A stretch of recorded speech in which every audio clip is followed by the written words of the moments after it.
నమస్తే. ప్రస్తుతం మనతో పాటు సీనియర్ జర్నలిస్ట్ దాము బాలాజీ ఉన్నారు. ఆయనతో మాట్లాడదాం. నమస్తే సార్. సార్ తెలుగుదేశం నుంచి రెబల్ వచ్చారు. అది కూడా ఉండి నుంచి పోటీ చేయబోతున్నారని తెలిసింది. అయితే రఘురామకృష్ణకి అంటే రఘురామరాజుకి ఇన్ని రోజులు ఇవ్వలేరు టికెట్. ఇప్పుడు ఇచ్చారు కానీ గెలిచే అవకాశాలు ఉన్నాయా అని చెప్పేసి చాలా మందికి అనుమానం వ్యక్తం అవుతుంది. మీరేమంటారు? రఘురామకృష్ణరాజు నిన్న పెద్ద ఎత్తున ఆయన మొన్న నామినేషన్ వేశారు. చాలా పెద్ద బల ప్రదర్శన చేశారు. అయితే నిన్న టీడీపీ రెబల్ శివరామరాజు, ఆయన కలోపూడి శివ అని కూడా అంటారు ఆయన కూడా రఘురామకృష్ణరాజు కంటే కూడా ఎక్కువగా బల ప్రదర్శన చేసి వెళ్ళి ఇండిపెండెంట్గా నామినేషన్ వేశారు. సో ఇప్పుడు అది బాగా వైరల్ అవుతుంది. ఎందుకంటే గత 20 రోజుల నుంచి కూడా ఆయన శివరామరాజు జనంలో ఉంటున్నాడు. ముఖ్యంగా పల్లెల్లో బాగా తిరుగుతున్నాడు. పల్లె నిద్ర కూడా చేస్తున్నాడు. అంటే నైట్స్ కూడా పల్లెల్లో పడుకోవడం అవన్నీ చేస్తున్నాడు. ఎందుకంటే ఆయన 2004 నుంచి కూడా రాజకీయాల్లో ఉన్నాడు. 20 ఏళ్ళుగా తెలుగుదేశం రాజకీయాల్లో ఉన్నాడు. 20 ఏళ్ళుగా ప్రజాక్షేత్రంలోనే ఉన్నాడని చెప్పచ్చు ఆయన. ఎందుకంటే 2 సార్లు ఎమ్మెల్యేగా గెలిచాడు ఆయన తెలుగుదేశం నుంచి. తర్వాత ఎంపీగా నర్సాపూర్ నుంచి ఓడిపోయాడు. సో ఆయనకు ప్రజల్లో బాగా పట్టుంది. అయితే ఆయన కాదని మంతెన శివరామరాజు సిట్టింగ్ ఎమ్మెల్యే కాబట్టి ఆయనకు చంద్రబాబు టికెట్ ఇచ్చాడు. అప్పుడే ఈయన అనౌన్స్ చేశాడు, నేనైతే పోటీ చేస్తున్నానని శివరామరాజు కూడా అనౌన్స్ చేశాడు. సో శివరామరాజు రామరాజుల మధ్య అలా ఫైట్ నడుస్తున్నప్పుడు సడన్గా రఘురామరాజు ఎంట్రీ ఇచ్చాడు. సో ఇప్పుడు రఘురామరాజు మామూలుగా అయితే ఆయన నర్సాపూర్ కోరుకున్నాడు ఎంపీగా. బట్ బీజేపీ వాళ్ళు ఆయనకి ఇవ్వడానికి ఇంట్రెస్ట్ చూపించలేదు. దాంతో చంద్రబాబుకి ఇవ్వాల్సిన ఒక నైతిక బాధ్యత మీద పడింది. ఎందుకంటే రఘురామకృష్ణరాజు ఉపయోగపడిందంతా కూడా తెలుగుదేశానికే. తెలుగుదేశం మీడియా లేకపోతే రఘురామకృష్ణరాజుకి కూడా అంత వచ్చేది కాదు మైలేజీ. అట్లాగే రఘురామరాజు వల్ల వీళ్ళకి కూడా తెలుగుదేశానికి కూడా బాగా ఉపయోగపడింది. ఎందుకంటే వైసీపీలో ఎంపీగా ఉంటూ జగన్ని విమర్శించే వాళ్ళు ఇంకెవరు లేరు, అతను ఒక్కడే. అందువల్ల బాగా ఫోకస్ అయింది. జగన్కి ఆ మేరకి ఇమేజ్ డ్యామేజ్ కూడా జరిగిందని చెప్పచ్చు. సో ఈ క్రమంలో చంద్రబాబు ఇవ్వకపోతే తను కూటమికి యాంటీగా కూడా మారే అవకాశం ఉంది రఘురామరాజు.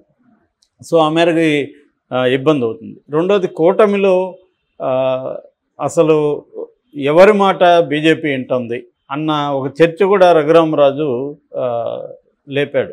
ఎందుకంటే ఆయన ఓపెన్గా మీడియాతో ఏమన్నా అంటే జగన్ ఇన్ఫ్లుయెన్స్ చేయడం వల్లనే నాకు నర్సాపూర్ టికెట్ ఇవ్వలేదు, సో జగన్ మాటే చెల్లుబాటు అవుతుంది అనేది చెప్తున్నాడు.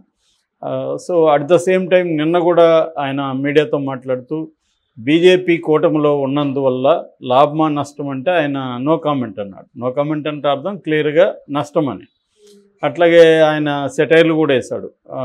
నేను మెంబర్ కాదు కాబట్టి నాకు టికెట్ ఇవ్వలేదని చెప్తున్నారు, వాళ్ళు ఏదో మెంబర్లకు మాత్రమే టికెట్ ఇచ్చేట్టుగా అన్నాడు. అది అందులో వాస్తవం కూడా ఉంది. అసలు మార్నింగ్ చేరితే ఈవినింగ్ టికెట్ ఇచ్చిన సందర్భాలు ఉన్నాయి.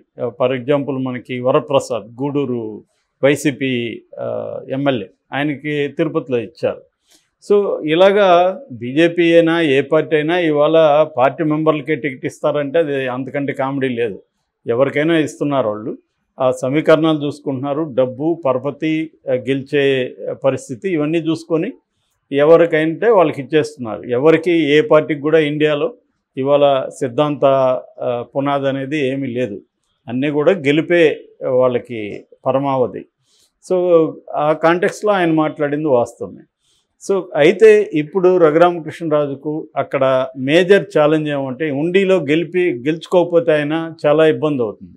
ఎందుకంటే ఆయన మాటలు ఎక్కువ పని తక్కువ అనే ఆయన మీద ఆల్రెడీ ప్రజల్లో ఉంది అభిప్రాయం. ఎందుకంటే ఈయన సోషల్ మీడియా పులి, ఒకప్పుడు పేపర్ టైగర్ అనేవాళ్ళు, అలాగే ఈయన మీడియా టైగరు, ఛానళ్ళ టైగరు, రచ్చబండ టైగరు.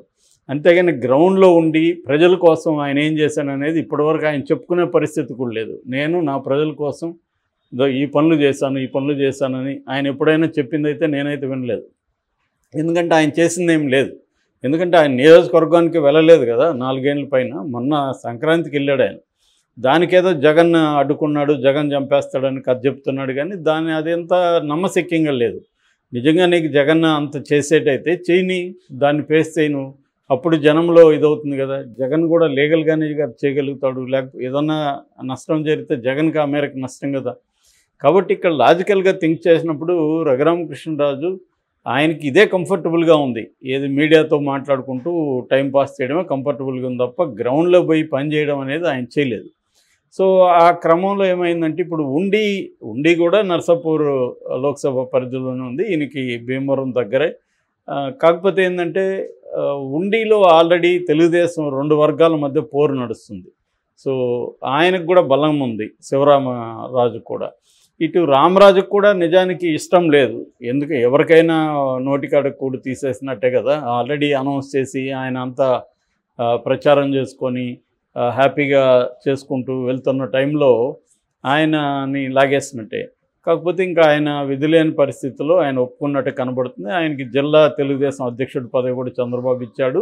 తాము అధికారంలోకి వచ్చిన తర్వాత నామినేటెడ్ పోస్టు ఏదన్నా ఇస్తామని కూడా చెప్పినట్టుగా తెలుస్తుంది. కానీ మంతెన రామరాజు అభ్యర్థులు వాళ్ళ అభిమానులు అంత హోల్ హార్టెడ్గా ఇస్తారా అనేది డౌట్. కొంతమంది ఏమంటున్నారంటే రఘురామకృష్ణరాజు దగ్గర డబ్బులు ఉంది కాబట్టి అందరినీ కొనేస్తాడని.